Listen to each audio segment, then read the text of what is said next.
To ProductTank Düsseldorf. I hope you are as excited as I am about tonight's event. In the past 2 years, 2 to 3 years during the pandemic, we had a few virtual events, but meeting you all here, I can tell you it is not the same. So it's great to see you all coming out here, meeting each other face to face and listening to great speakers. So I'm going to give you a short introduction, and then we're going to have two great speakers who are going to share their experiences. Maybe before we start, a little bit of housekeeping. There's food, there are drinks, so please refill. If we are going to have leftovers and we can't manage to eat it all, we prepared some bags. You can take some food home. Yeah? So we don't want to have any leftovers. There's a candy bar, so please eat as much as you would like. And the restrooms is through the glass door over there. Go down, and then you will find the restroom. Okay, so who is on the first ProductTank event ever? Please raise your hands. Wow, so many. This is really surprising. But I'm going to introduce what ProductTank is all about. So ProductTank is the world's largest product community. And about 20 years ago, the product profession was not so well known, not as well known as marketing or sales or other professions. And people felt a little bit lonely, and they wanted to share their experiences with others. Yeah? They wanted to get better and share their failures and their successes with others to get better at product management. And then a lot of ProductTanks popped up all over the world, and now we have over 200 ProductTanks worldwide, as you can see on all continents, and ProductTank Düsseldorf is one of them. ProductTank is a part of MyProduct, which is the global professional network for product people, and they have more resources where you can learn about product management. So if you now wonder how you can get involved, if you would like to, here are 4 things that you could do. So you could speak at a ProductTank event. Yeah? So if you ever have an idea that you would like to share or a lesson learned, I'm sure you all have a lot of lessons learned in your daily profession that you want to share with others, that you think are beneficial to others. Tell us. Yeah? You can tell us after the speakers and networking. If you have an idea, please join us and give it a go. You can also host or sponsor a ProductTank event. Yeah? So you have a room and you can bring food and you can take care of the rest and set up the event. Yeah? But it's very easy. You can write if you don't like to speak on mytheproduct.com, and you can join MyTheProduct to get more resources about product creation. So thank you to our local sponsor, and I'm lucky today. It's very easy to introduce the local sponsor because I'm today in a double role. I'm a co-organizer of ProductTank, and I'm also a product manager at Financial Services. So Financial Services, it's a startup originated. Do you think we can fix this, or should I talk about the mic?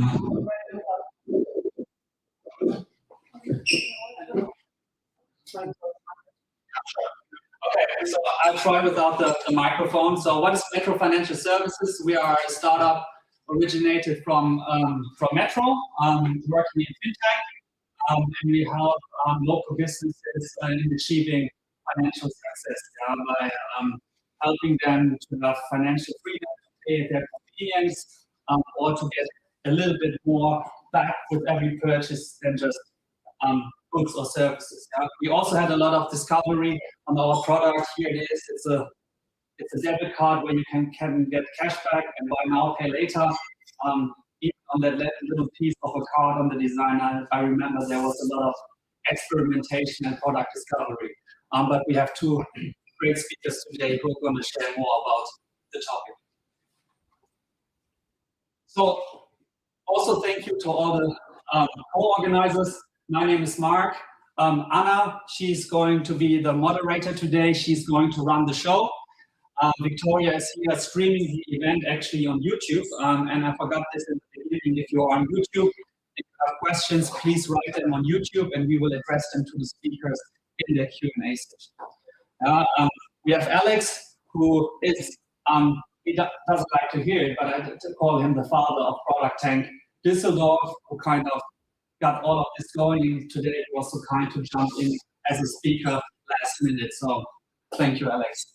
And we have Sebastian, who is probably joining us on YouTube streaming. And special thanks to Ralph. I think he's not here today, but he left all the equipment from Metro Digital here yesterday, so we can use all the equipment. So special thanks. And also special thanks to Eva, who's sitting in the back. Without Eva, we wouldn't have food tonight, we wouldn't have the room. So without those people, it's very important to mention them. Without that, it wouldn't be possible to host the event. So let's give them all some credit with some applause.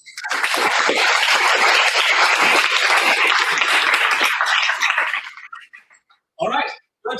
Then let's get started. As I said, Anna is going to run the show as a moderator, and I'm very excited to hear the talks. Hi, everyone. Welcome to our product discovery and experimentation session. And today we will have two great presenters. Alex, as you already have heard, who is a product manager at Interlay. And the second one will be Timothy Krechel. And I don't want to let you wait any longer. With this, I just give over to Alex. Warm welcome to Alex. And then...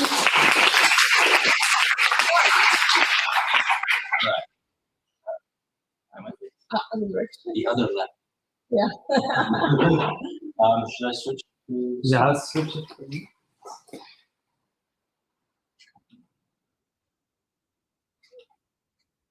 All right. Awesome. So thanks everyone for being here. No pressure for all the people that are joining for the first time. Hopefully it won't be the last. Right, so I'm the one to break the ice, and although I'm going to talk about the Vulcan Way to Experimentation, I think Mr. Spock, considering the time I had in between our previous speaker and the type of preparation he would say it's not logical to prepare it in such a short time. But I'll see the feedback at the end. So let's do it. Yeah, I'm Alex. I'm not going to talk about what's already presented. I have a background in product management, and as a product manager, you get a side skill as a permanent juggler of all priorities and things. I like bow ties. I came with a lot of bow ties in Germany, just as casual. So I do Fancy Fridays and any events that I do bow ties. I've been doing product in formal roles for the last 10 years. I've broken a lot of stuff, and on the way there's also a lot of teams, and you probably kind of resonate to that to some extent, and that's also what got me to also kind of succeed and had some kind of accomplishments, and have had the chance to work in various setups, and had the chance to build everything from tools and apps and software products and even jewelry boxes, and we can talk about that. All of that after the show. Yeah, currently I'm at Interlay. Maybe you can try this again for if not, I'll use it as placebo. Yeah, because people from YouTube. Let's see. It works. Let's see. I get rusty. It's not me trying to do a joke after this. Beatbox. All right, great. So enough about me. I'm currently working at Interlay, which is a crypto startup. And if you're trying to do that, if you really want to exchange sports and startup, just go on a crypto one, and it's quite quickly right. I think it's starting to act up, so I'm just to see if that's okay. Okay. But I'm going to talk loud. We'll leave it there. Okay. YouTube can bump the volume. All right, good. First question. Are you running any experiments or A/B tests at your current company? Hands up. YouTube, you can hand if you want. All right, cool. Right. Who knows about Mr. Spock And who can tell me what the Vulcan philosophy is? Anyone? Eat ice cream every day. Logic. Sorry? Logic. Louder. Logic! What about logic? I don't know, they are always just logical, no emotion. Exactly, right? This is their way of being, their philosophy. They take a stoic approach to life and their way of thinking, and they spend their whole life trying to approach everything with logic and reason, which I guess in terms of relationships and based on their episodes of Star Trek sometimes fails.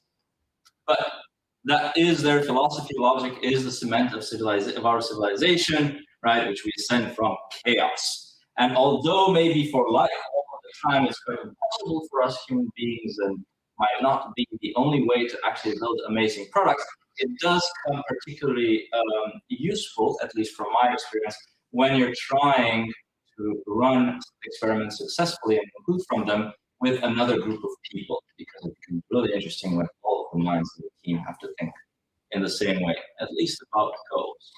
All right, what would you say is the value that we get from running experiments? Go for it. Insights. Insights. What else? Learn and improve. Learn and improve. Anything else? Why do we run experiments on our product? What's another end goal? This is beyond the value that we would like to deliver to the users, right? We're customer feedback. Yeah. So it's learning. Yeah, go ahead. Some hypothesis. Hey, don't get ahead on the slides. Yes, also correct. To prove the hypothesis. To prove a hypothesis.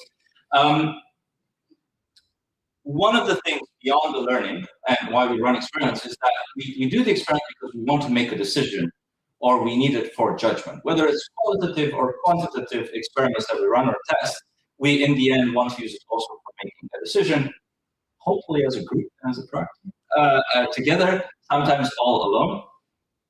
But it's in the learning and these decisions.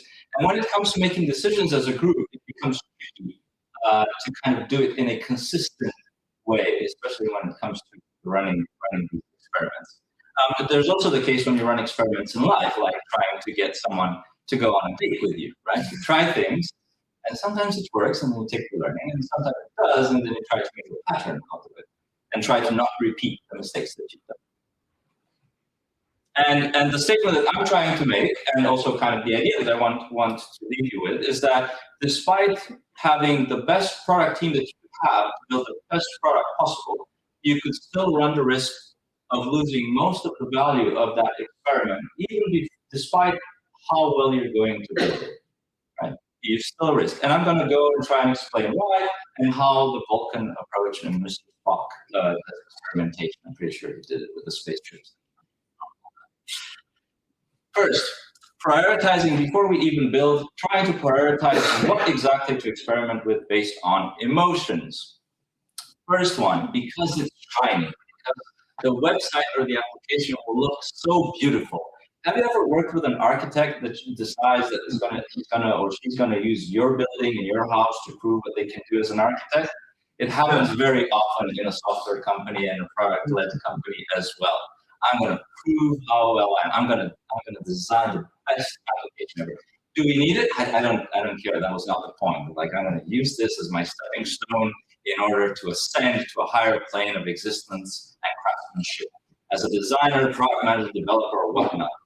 Was I here for something else? I think there was something else. I was here for the team value and experiments and for users, but we can have that, right? Because it's shiny.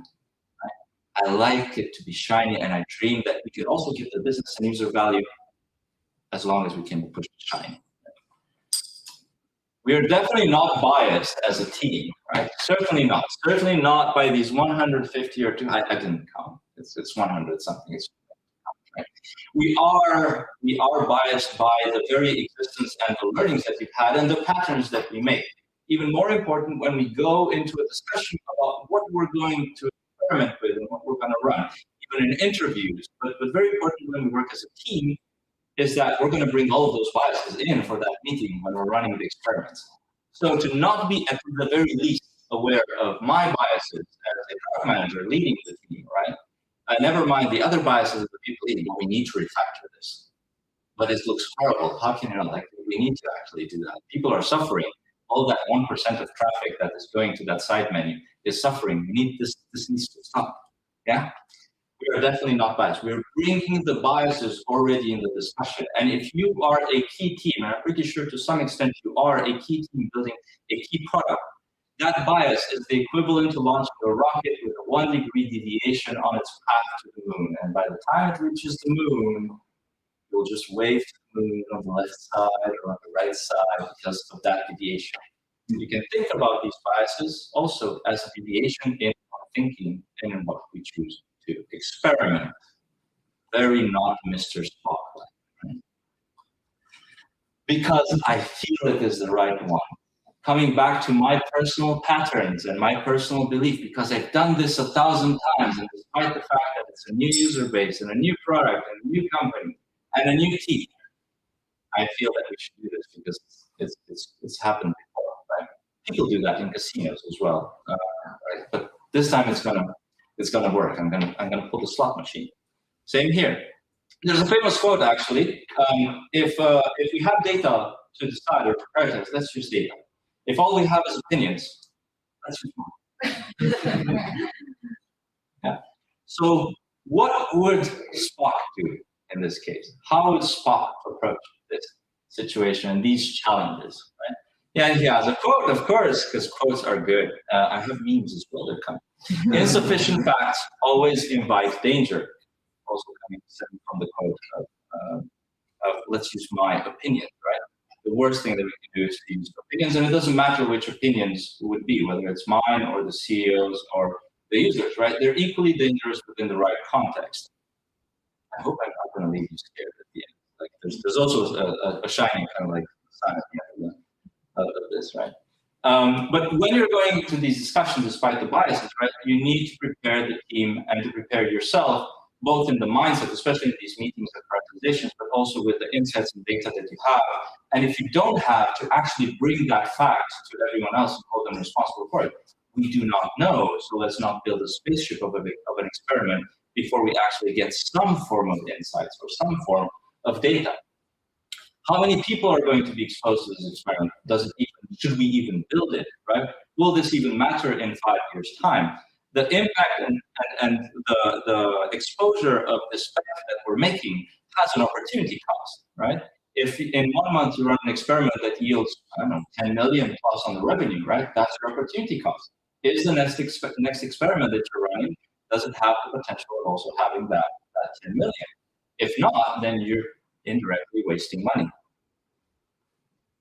2, no logical contracting in place. And although most of the slides after this are not going to mention anything about contracting, I promise I will come back to that. I'm sure when we're running experiments that we're thinking in the same way, especially when we're deciding how we're going to evaluate it. So take the person that says it's shiny, take the person that says I'm feeling it's right, take the other person that says we need to refactor this, and put them in the same room and say, oh yeah, we know what we're building and know how we're going to evaluate it. This happens the same way when we're doing remote meetings and talking about designs without having the designs on the screen. Sound familiar? It's like, yeah, it's a triangle. Like we're definitely talking about the same triangle. And going into an experiment without deciding this, without saying like, how are we going to say it's a win, is going to be a long time of stress without any outcome of whether you're going to accept the experiment or not, or whether it's going to qualify. So what would Spock do in this case?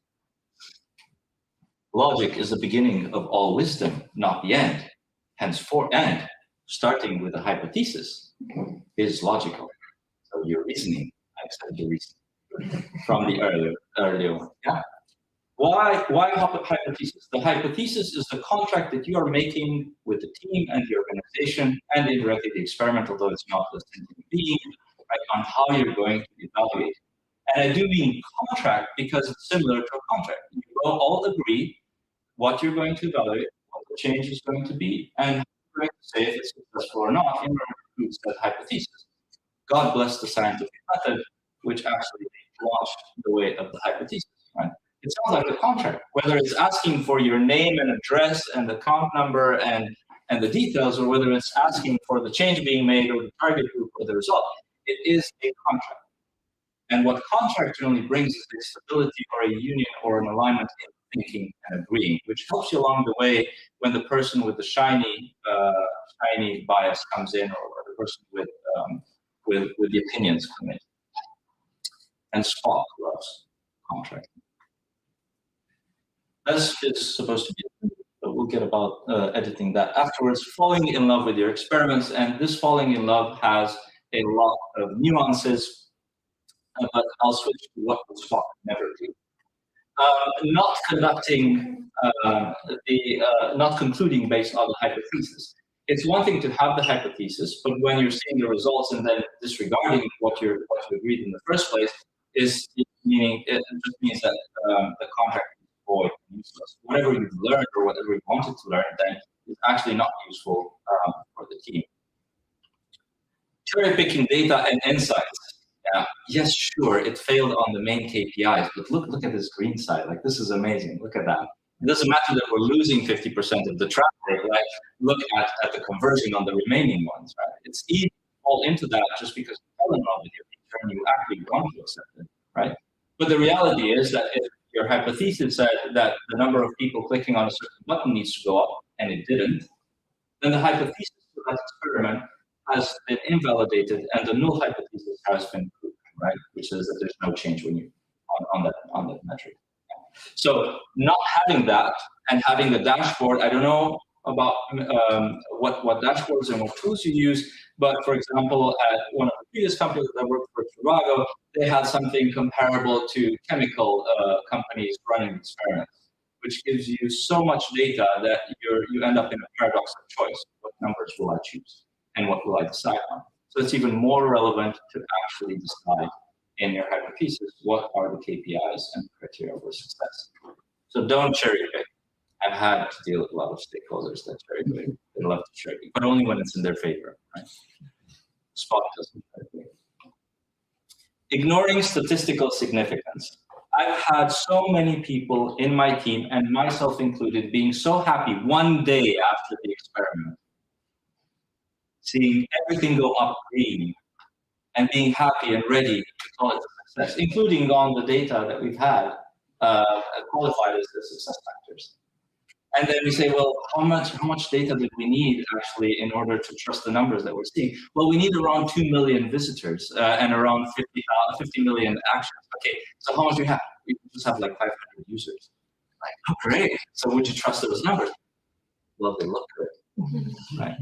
When we're going into statistics, and experiments have a lot of statistics, you have to be aware that it's not a black or white. There's millions of users and millions of action points, and what we see is actually just the congregation of all of those data points. It needs time to gain certainty, and even after millions and hundreds of millions of visits, it doesn't go to 100% certainty. It goes to 99.9 maybe, or 99.5. Generally, it goes to 99.9 when you have a bug and something breaks, right? Then it's like, yep, we're definitely sure that something broke, right? Otherwise, in experiments, I've rarely seen this 99.9 certain, right? So we're never completely sure. We're never there on the website or on the app when users are doing this, right? Never mind when we have 50 users that are clicking on it, 50 users that are not, 50 users that are clicking but then dropping because their device is bad, right? Needs time. So ignoring statistical significance is something that Spock would never do. Hiding bad results. That's a checklist. It's not just an experimentation.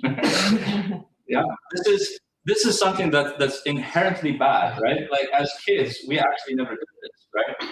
We broke something, like look what I did. I managed to break that so strong, right? I burnt my knee or something. I would go and say like I need help. Something bad, and we would learn from it. And now, when we're working on multi-million and billion revenue companies, right, we are hiding what other people shouldn't do because it's bad, because it looks bad. But then we shouldn't fall in love with this. It's not a reflection of our performance or the team performance. It's an experiment with a set hypothesis, and we are scientists trying to seek the truth. Will this lead to a change or not? It definitely gets hard to bear when you have 9 out of 10 experiments not qualifying or they are on their hypothesis, sure. But in the end, it is an experiment. And what you're missing out when hiding bad results is the compounding on learning of the other teams avoiding that area which you've already explored and doesn't work. Right? You want the other teams to know that. Why spend your time exploring the same area? You didn't find any gold there. Why let other teams? Haven't you had teams going on, we're going to do this feature again, and you're thinking, we already did that 2 years ago, and like 3 years ago we tried it, and 4 years ago it doesn't. Like if you try it unless it's different, like it's not going to work. So don't hide bad results. Spock doesn't hide bad results. So conclusions from the Vulcan way. Prioritize based on insights and data. Please do contract with the hypothesis. Evaluate based on the contract, and don't fall in love with experiments. Live long and experiment. Thank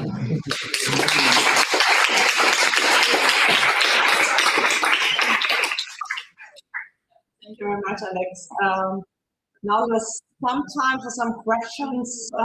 Just raise your hand. We do it with a mic. I can throw the mic if you want. Yeah, you go. So it's better to be honest early instead of showing the green color of your results, which looks so nice to the stakeholders. You're a scientist in the search for truth about what users want and don't want. And in the end, despite of how it hurts, it's even worse to kind of lead everyone else on the wrong path. It's harder to change that. At least from my humble experience. Yeah, so take it with a grain of salt. I might be wrong. Okay. Dress. Yeah. So would you say going out there and then get feedback? Is this an experiment too? Or would you prefer doing the testing experiments before you go live? All right, 2 thoughts here. Could you maybe repeat the yes, question so, for... the question was, is running an MVP or rolling out an MVP an experiment too, or would you recommend a different approach? I'm gonna. If you have a hypothesis for it and you set it as an experiment, sure. This also shapes how big the MVP is, and sometimes the pitfall is we build the MVP and then you cannot get it back, and the team was like, but it was never supposed to go live like this. It's just an MVP. And everyone else like, no, let's just run it like that. Like we'll fix it along the way. So even on an MVP, I would suggest, right, on any endeavor that you make, what is the hypothesis behind that? Especially if it's bigger, right? Like an MVP might actually be. Like website. Yeah, like a website or an app. The bigger it is, I think, the bigger the risk to go the wrong direction, right? So you should at least define this hypothesis. And what I find useful is also to choose your anti-metrics. Like what shouldn't it do? What shouldn't happen when you're running that experiment, right? It definitely helps to kind of play the devil's advocate on the success criteria. The second part, and I learned this the hard way, is when you're trying to validate something, a hypothesis, right? The comfortable approach is that you just want to build and not face the truth. You don't want to ask the users because they might say no, and that's going to ruin my whole plan that I did, right? In reality, it's better to be extremely selfish with the tests that you make, right? So don't build the MVP. Is there a simpler way? Is there a smaller way that we can validate or at least get some insights whether we're in the right direction without actually spending so much time, but still being sure that whatever test you're doing is still validating your hypothesis, right? If the answer is yes, it's better to go on the cheaper route. Not only will you save time, but once the cheaper route validates your hypothesis, that gives you power to justify why you're going to spend 3 months building the actual product, right? Or at least as you're going in the right way. I hope that answered the question. Awesome. I don't know. Please raise again. Yes. So statistical significance, do you rely on the frequentist approach, so the classical way of A/B testing, or do you use this one? And if you have experience with both approaches, do you find better experience? I appreciate and I thank you that you keep me in such high regards in terms of the statistical method that I approach. But I have never gone that much into detail. I've had the luxury of having quite performant tools. What I do kind of look out for is for the base that we're using. There are some tools online that show you how many users do you roughly need, what's the impact that you suggest, and based on that to actually have the right number of days or the right number of visits, right? This is not always, there is this quote, like when you don't have enough data to act, you act to get data. And when you're just starting out and you don't have those 1 million users, right? Like you don't have any quantitative data. So there it is kind of also in the wind and gut feeling, right? Which makes product building also kind of hard. This is where Spock fails because he never does that. He knows everything. But the part about act to get data is you want to go on the biggest impact change to actually have some fluctuation in the smaller user base that you have and see if it's actually doing good. Right? It's definitely less scientific. I maybe have also one connected to the last one, or something of what you also mentioned in your presentation, saying, okay, don't get too early to impress by the numbers. I assume within the teams, the product manager, developers, and so on, you can like align it. You say like we need more data, then everyone agrees, and somehow. What about interest also stakeholders? Someone like who knows you're trying this experiment, like and it's better show me the numbers, and like after 2 days, it's agreed. You have to put it like this 100% of traffic into production. How to educate those?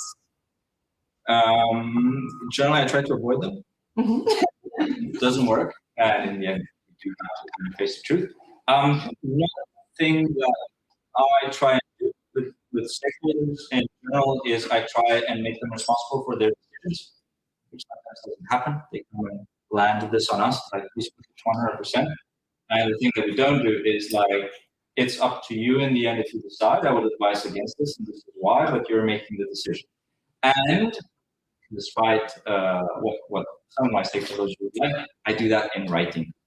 So if they confirm in writing, right in the end, that's the decision.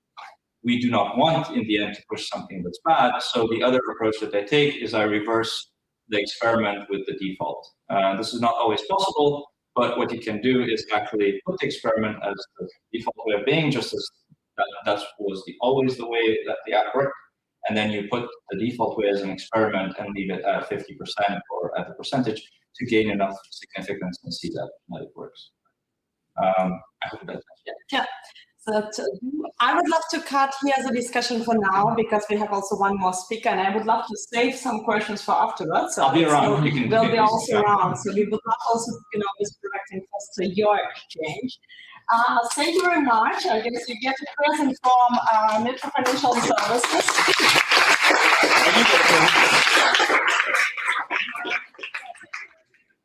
So you already got some present, got some insights for your daily work. And with this, I would love to give over to our second presenter, Timothy, who will be working to the presentation about experiments. So, yeah, very excited to listen to you, and very warm welcome. Thank you. We'll probably have to switch this up. You can say.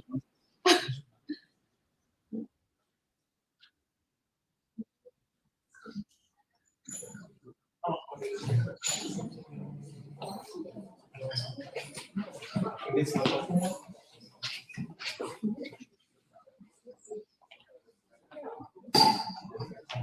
Yeah, that one. I think that's one. Okay. Looks good. Yeah, that's fine. I can try this one again if you want. Yeah, try it out. Another try. That one. Maybe turn it to green Doesn't seem like it. Okay. But feel free to start. Yeah. Okay. We need to switch it on. Yeah, it's switched on. Okay, cool. It works for now, I guess. Awesome. I'm very happy to be here. Thank you for having me. I feel quite flattered. I want to make the time worthwhile by sharing my experience in methodology for Pretotypes. And in order to do that, I will walk into the foundations to establish a baseline and share an understanding of what Pretotypes actually are. And then I will walk you through two of the experiments I've done in the past and just tell you about the start to finish, what I learned, where I changed my approaches and everything. And well done, of course, in this for a short Q&A session and a discussion. Well, first of all, where did I come from? What's my motivation going to be this? Well, of course, I was as well. That's us actually. Us in 2017, and what we did back then was we spent the first 8 months of our working just building stuff, just focus on delivering. And we didn't do any discovery at all. We just rushed into this, went to the basement and coded what we had up. It was a real estate search engine. Back then was pretty hard, it was pretty tough, and we had to pivot twice to say that because if you don't do discovery, you will eventually run into a point where things just don't work out, because it didn't have any insight at all. If you just launched it, then that's what happened to us, but we didn't have any traffic. I mean, we had some marketing and some hype going, and we had some traffic the first 3 days or so, but then it just, we had almost purpose. So yeah, that's also us. So if you don't do your research, you better just do. And then after doing some consulting work for a few years, I ran into a situation with a client where the client had a very cool idea, very innovative product. It was very clear, very B2C kind of thing. And I read about this methodology called smoke testing and fake MVPs and such. It seemed like a perfect opportunity to just pull all those elements off. But we didn't feel confident back then to just advise our client to do this because we never had done any of those experiments. And so I felt like, well, maybe I should try this. And I made a small challenging thing about that and conducted quite a lot of those experiments because your product people probably also have like this huge list of ideas which you, I don't know, which would eventually get you rich. And so I just took this list and went through it. And here's the one key learning I want to share, which I gathered with these kind of experiments. Pretotypes, they actually provide very valuable insights very early on in the product lifecycle, but they can be very tricky to work well, and especially the insights are very hard to interpret, or the data is very hard to interpret. So let's talk about Pretotypes. That's the usual or the traditional way of doing product management. You come up with a business plan, the Excel checks out, you have this hockey stick. If you don't have the hockey stick, then you massage it, and then eventually we'll get to the hockey stick.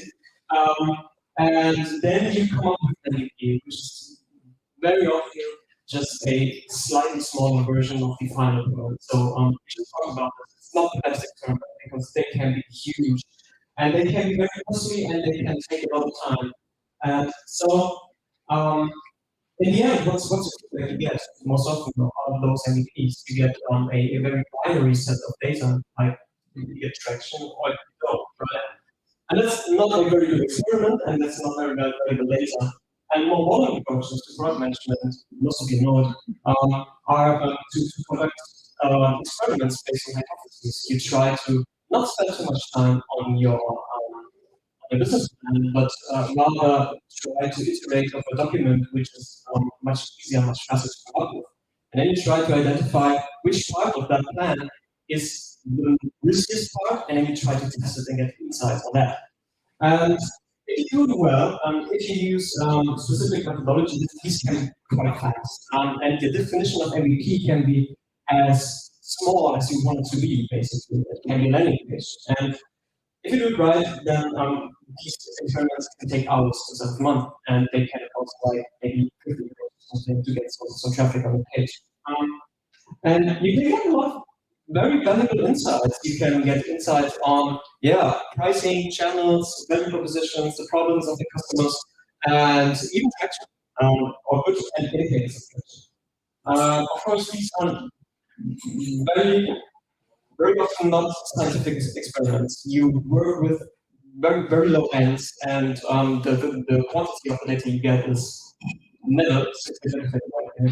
But nonetheless, and Pretotyping, for those of you who don't know the term, is a term I really often call up at some lawyer coined, and it's short for pretotyping. And basically, what pretotyping is it's a smart mix of validation techniques. So, for example, you have an online ad, you have a simple landing page, and some web traffic analysis. That's a fake URL MVP or fake URL pretotype. And there are other pretotypes as well. I've highlighted in blue those which are most relevant in my opinion or my experience for digital products. And that's, of course, the data MVP candidate return or Wizard of Oz, or Wizard of Oz, where you try to do things manually, which were later be automated, just to get out there earlier. And you try to hide it, so your customers don't know that you do this manually. Yeah, you just do it. And then there's also the fundraiser or YouTube MVP or Pretotype, which is basically a Kickstarter campaign. Try to come up with a video or artifact which explains your product service, and you try to get funding with that as a commitment. All right, let's go over my experiments. I did quite a lot of those. You can read at least about some of them on the internet. The first one I wanted to tell you about was one of the very early ones. And it was some kind of insight that was the basic idea behind the product, the service, was to save people time by giving them how to get information on how to travel locally in a very authentic experience, or get a very authentic travel experience. And this information, usually if you, for example, when I traveled to Thailand, I didn't want to take all those tourist buses. I wanted to go around by local trains, and knowing which train station I have to get to and which train I have to take to where, it was really hard to get. And I wanted to save people that amount of time, and so I wanted to create custom travel itineraries for a set period of time and for a specific country. That was the key basically behind that service.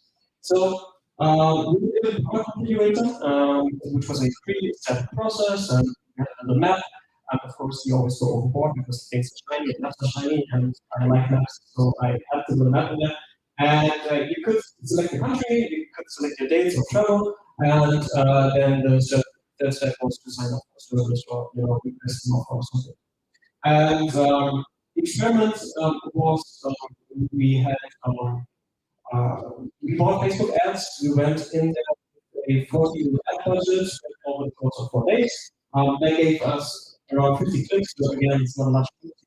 And we had 1 month. And these are very meager results. And we were in situations that we didn't really know why. There were no real insights, and there's a lack of those quantitative experiments. And so we made a lot of changes. First of all, from the analytics we had in place, there was a really high bounce rate, for example. We computed that maybe services can be. And so we tried to make the service as tangible as possible, so that people coming to the landing page really knew what they were getting in the end. And another thing was we just got rid of this whole step process, because it was just something that I liked it, and way, and it just created friction. So we reduced friction by removing that reset. I think that's the most important learning from this experiment. We tried to also add qualitative data to the source of insights that we got by doing things. We can add nifty analytics, collect more data. What's really valuable is to get session recordings, because then you can get insights on how much time you spend on specific areas of the landing page. Do they actually read stuff that come up there? Maybe in this case, they went to the pricing section and then out, and that was very valuable insight, because well, maybe the pricing is off.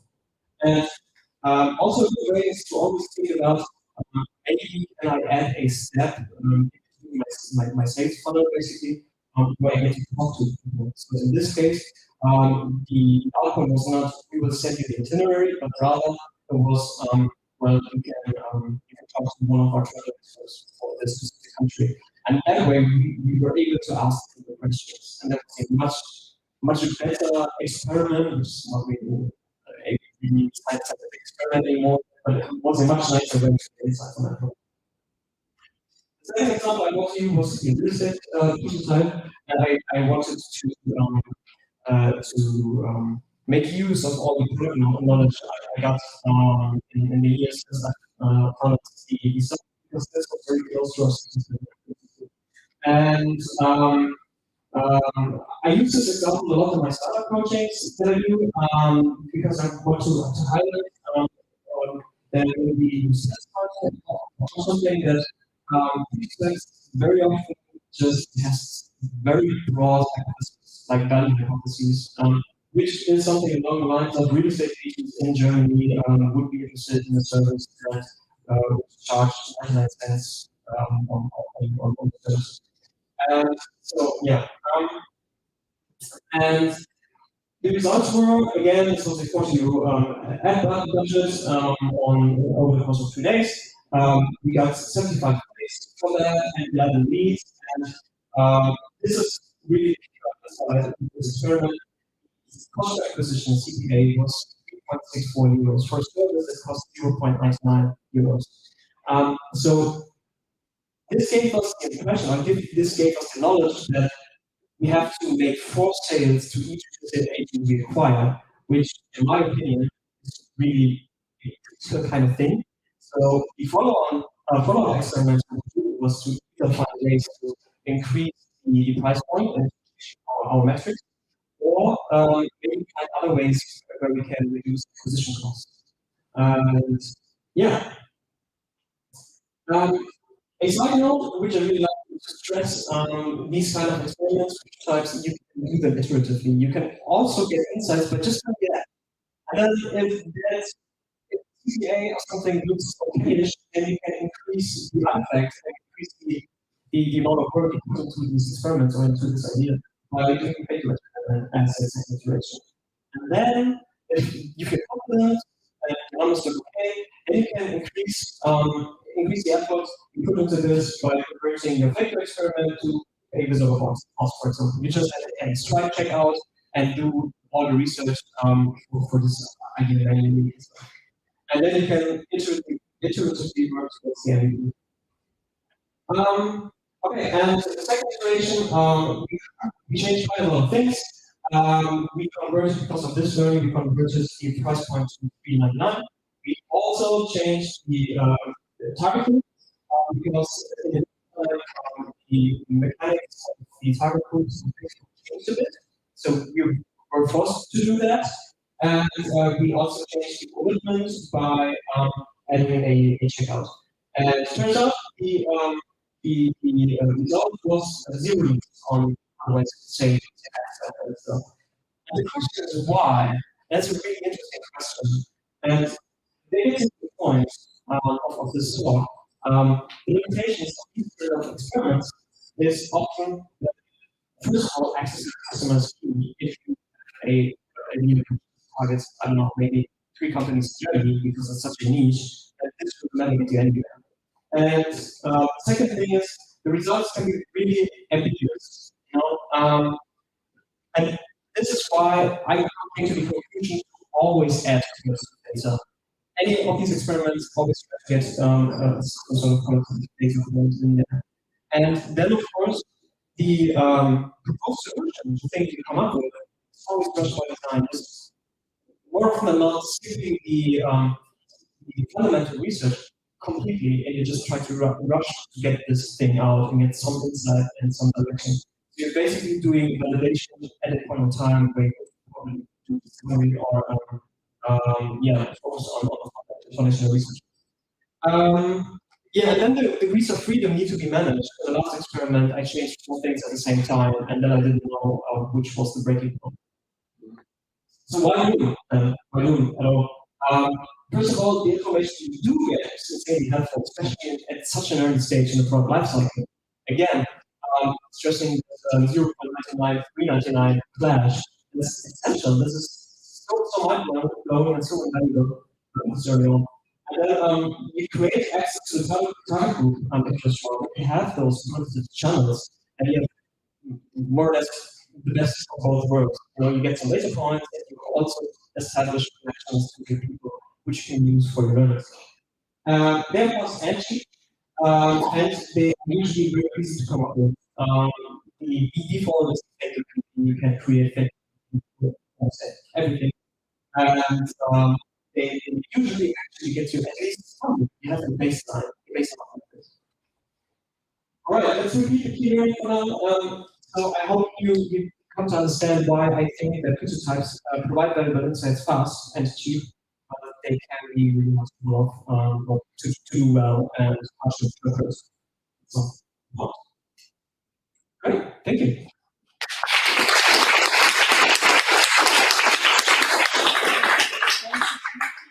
For those great insights of Pretotypes, are there any questions? Or maybe, I don't know, you had a similar experience and I have different opinion about Pretotypes.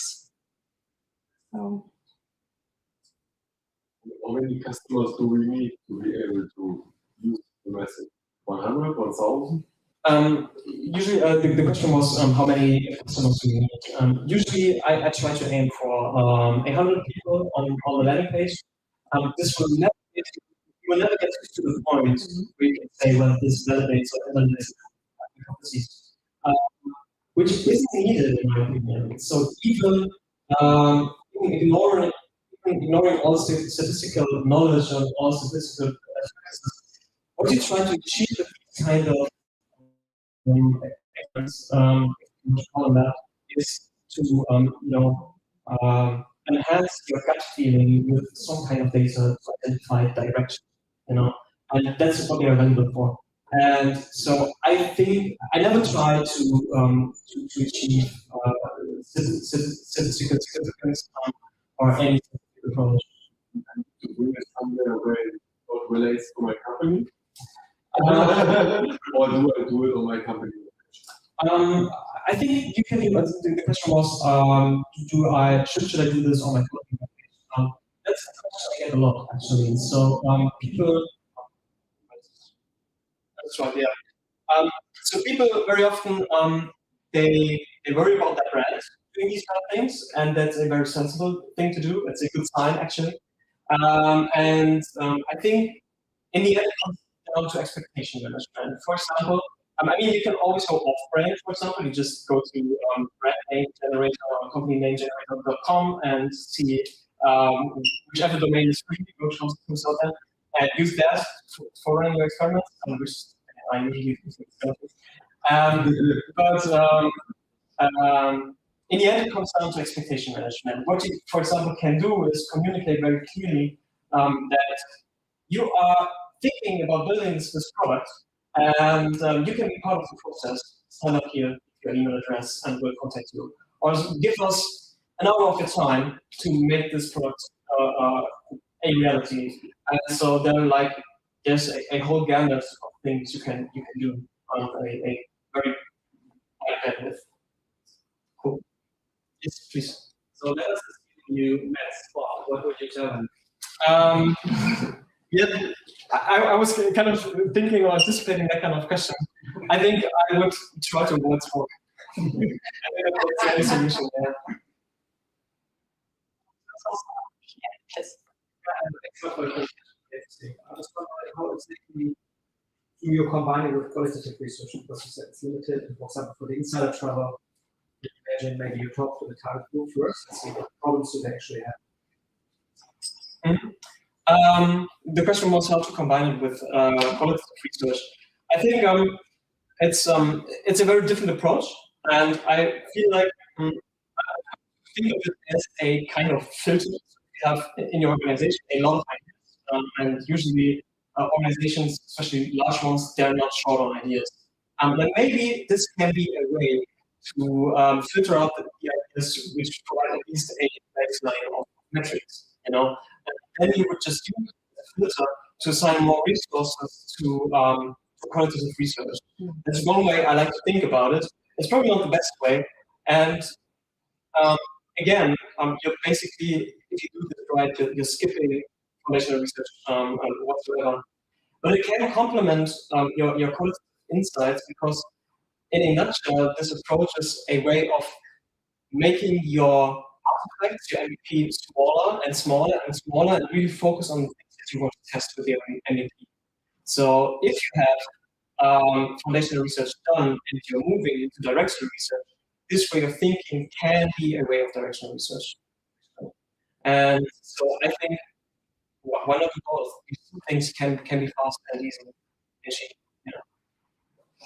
Yeah, I have also a question. So I see this idea to have this early discovery phase, but where I would be a little skeptical if we are not proving actually with prototyping our gut feeling or the shiny idea. And then for sure, if I built it for this special people who really are interested in the topics, I think it was I Google for it because I'm interested. That's just missing actually that there may be not that big audience. I really get this 5 users who are professional. And then because I'm maybe also part of the community, I push for it and I got down. I created this portal, 5 people already on it and using it very actively, but actually missing that there's another million who's not interested. How to prevent it and not just get a commitment to what I wish that my wish thing. I think maybe what Alex already says applies there as well. You want to hold yourself accountable, and you can combine this thing with, for example, a test code or something. Usually, at least in the early stages of these experiments, again, these hypotheses can be pretty broad, but what I try to do is always provide a baseline metric which I want to provide against. And then in the beginning, I felt like after I read this book by Vulcan, I felt like, oh, this is my new hammer now. This is my go everywhere methodology of product management. Because this is so awesome and so fast and so cheap. And I was everywhere I was looking for nails. But over time, I feel like this approach only works for a specific niche and for a specific audience, and it's really tricky to find their kind of niche. So I think the use cases are there to do this, but I think more often than not, maybe quantitative data can get there fast, or at least provide a better sense of the problem space, Thank you. I would also here would love to stop so that you have enough time to consume the rest of the food and the drinks. Thank you very much. Also to you from Thank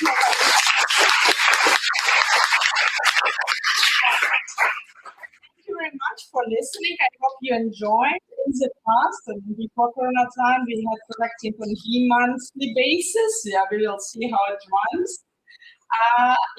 And we have sometimes the button also some other formats like Link Coffee, which was more discussion, but we have to see what was today, which feedback we get from you. So feel free to write us some feedback on Meetup page.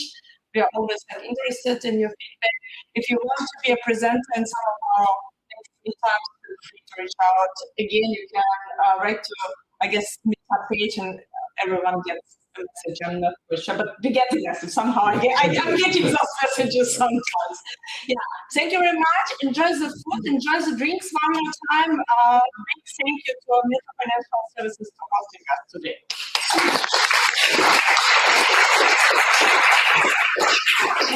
Oh, and